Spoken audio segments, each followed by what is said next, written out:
군대가 총을 쏠 때는 마치기 위해서 쏘는 것. 국민들의 시위가 계속되자 미얀마의 독재자 내윈이 한 말입니다.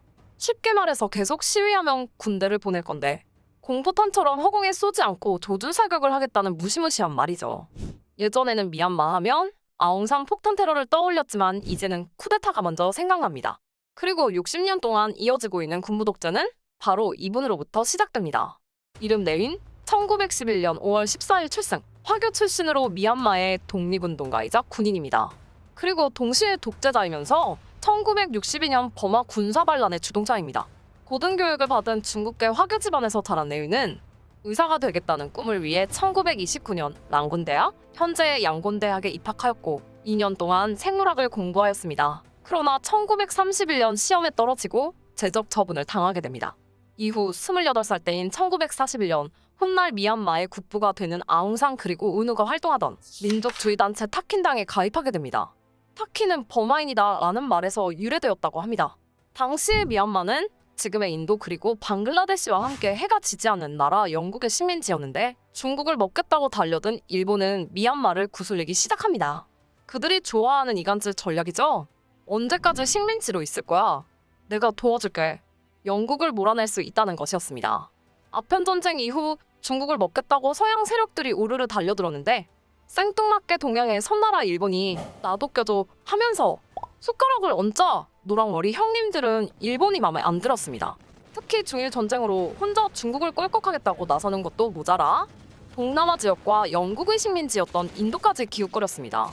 중국과 인도 사이에 있는 미얀마는 일본에게 중요한 전략적 요충지였는데 중국 서쪽으로 피신했던 중국군의 보급 또한 미얀마를 통해 이루어졌습니다. 그리고 인도네시아와 더불어 일본에게 가장 절실하던 서기가 있었죠. 전략적으로 중요했던 미얀마를 차지하기 위해서 일본은 음흉한 얼굴을 숨긴 채 착한 척 군사훈련도 시켜주고 무기도 지원해주었죠. 강경한 속삭임에 넘어간 아웅산 우누 내윈 등 나중에 30인의 타킨스라고 신화처럼 불리게 되는 타킨당원 30명은 1941년 미얀마를 탈출하여 중국 하이난에 위치한 일본 군관학교에서 군사교육을 받게 되는데 1942년 3월에는 드디어 일본군과 함께 미얀마로 진격하여 영국군을 몰아내는 데 성공합니다. 그리고 이들은 1943년 8월 1일 아웅산이 사령관 그리고 내윈을 부사령관으로 하는 버마군을 창설합니다. 이것을 1차 독립이라고 부르는데 아시는 것처럼 영국을 몰아내자 그 자리는 일본이 차지하여 새로운 점령자가 되었기 때문이죠. 독립을 원하는 미얀마 국민들에게 이제 싸워야 할 대상이 영국에서 일본으로 바뀐 것이죠. 이에 따라 1944년 8월 버마군, 버마공산당, 인민혁명당, 소수민족 단체 등 미얀마의 모든 단체들이 힘을 모아 항일 투쟁 조직인 반파시스트 인민자유동맹이라고 하는 AFPFL을 결성합니다. 때마침 인도 진격 작전인 인팔 전투에서 일본군이 대패하자 AFPFL은 1945년 3월 무장봉기를 일으켰고 5월에는 연합군과 함께 랑군, 지금의 양곤으로 진격하여 일본을 물리치게 됩니다. 이로써 미얀마는 두 번째로 해방을 맞이하게 되는데 안타깝게도 이번에도 역시 일본이 물러가는 대신 영국, 미국 세력이 다시 복귀하는 것을 의미했습니다. 버마군은 연합군 지휘 아래에 들어갔습니다. 연합군이라고는 하지만 실질적으로 미국과 영국이었죠. 역시 자주국방만이 살 길입니다. 세상에 공짜는 없습니다. 다른 나라에게 힘을 빌리면 반드시 그에 따른 대가를 지불해야만 하죠.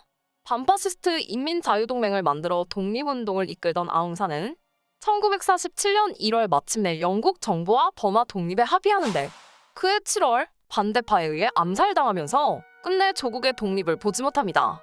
평생을 독립운동에 헌신하다가 30대 초반의 나이로 세상을 떠난 아웅산은 이후 버마의 국부로 추앙받게 됩니다. 군대에서는 줄을 잘 서야 된다고 합니다. 내윈뿐만 아니라 우리가 아는 독재자들은 정말 운도 좋지만 정확히 자신에게 이익이 되는 곳에 줄도 잘 섭니다. 일본을 몰아내기 위해 함께 싸웠던 동지들은 독립이라는 목표가 달성되자 이제는 각자의 이념에 따라 분열되기 시작합니다. 공산주의, 사회주의 이게 정말 말로만 들었을 때는 너무도 완벽한 파라다이스죠. 또한 식민지 시절 동안 착취와 탄압을 경험한 국민들은 자연스럽게 공산주의를 지지하게 됩니다.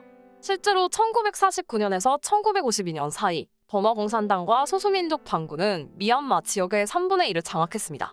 상황이 이렇다 보니 군 출신들까지도 공산당 편으로 돌아서게 되었고 당연히 민주주의 진영에서는 뛰어난 인재가 부족하게 됩니다. 더군다나 자유민주주의 측의 대표 지도자였던 운우는 너무 온건한 성향이었기 때문에 공산당의 확산을 막기에는 역부족이었습니다. 이때 내위는 기회를 놓치지 않고 자신의 강경한 태도와 극우적인 모습을 연합군과 민주진영에 각인시켰고 덕분에 범하군 총사령관이 되었다가 이후엔 국방부와 내무부까지 총괄하는 부총리가 됩니다. 미국 측에서도 정치인보다는 빨갱이를 때려잡는 깡패가 더 절실했던 거죠. 이렇게 권력 맛을 본 내윈이 그 권력을 내려놓기란 쉽지 않은 일이었습니다. 문제는 민족해방과 토지재분배, 소수민족의 독립을 원하던 미얀마 지역의 노동자 농민과 소수민족들을 총칼로 진압해왔던 내윈 군부였기에 인기는 형편없었죠. 그래서 먼저 1958년 10월 내윈 군부는 당시 정권을 잡고 있던 운우를 협박하여 자리에서 내려오게 합니다.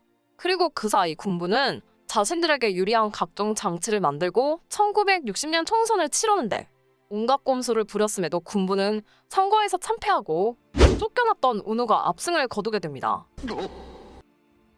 극악한 반인권적 토벌을 일삼은 군부에 대한 미얀마 사회의 깊은 공포와 반감 때문이었죠. 1962년 3월 2일 선거로도 안 되자 내위는 결국 쿠데타를 다시 일으켜 의회를 해산하고 운우 총리를 투옥합니다. 그리고 이때부터 미얀마는 나락으로 떨어지는 것도 모자라서 북한처럼 국제 무대에서 사라지게 됩니다. 쿠데타 이후 내윈 군부는 뜬금없이 사회주의를 표방합니다.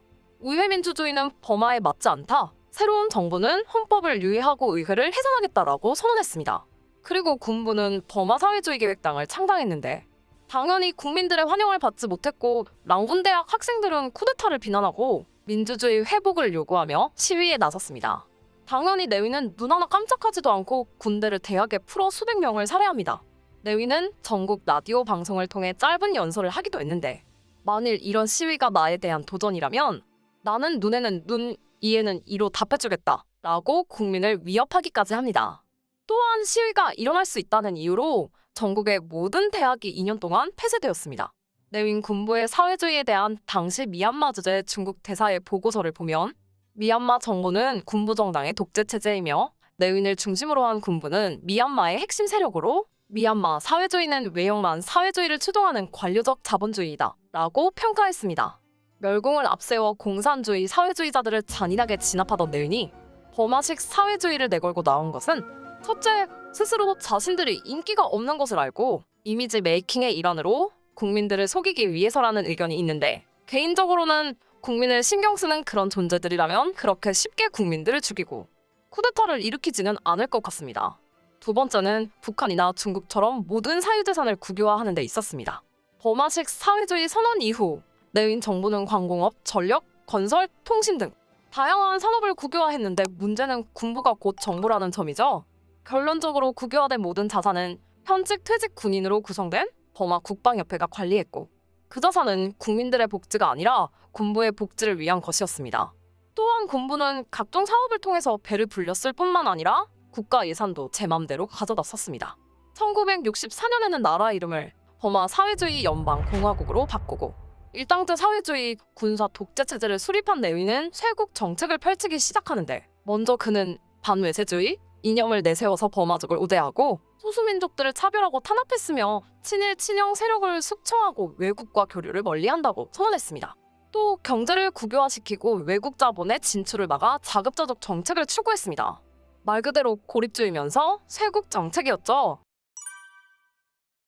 영국 식민지 시절에는 인도나 파키스탄인들 모두 영국의 통치 아래 모두 다 같은 나라였습니다. 그런데 당시 미얀마로 이주해온 인도계 사람들 그리고 미얀마 서부에 정착한 무슬림들은 미얀마의 독립 이후에는 인종 탄압으로 인하여 소수민족으로 전락하였고 그들의 재산은 군부에 의해 약탈당했습니다. 이러한 인종 분리와 소수민족 탄압은 지금까지도 미얀마의 주요 통치 수단인데 1964년에서 1966년 사이에는 약 10만 명이 인종 탄압을 피해 미얀마를 탈출했고 1978년에도 미얀마 서부 무슬림 탄압으로 35만 명이 방글라데시 등으로 이주한 사건이 있었습니다. 그리고 2012년에는 한 번쯤 들어보셨을 로힝야족 학살이 있었습니다.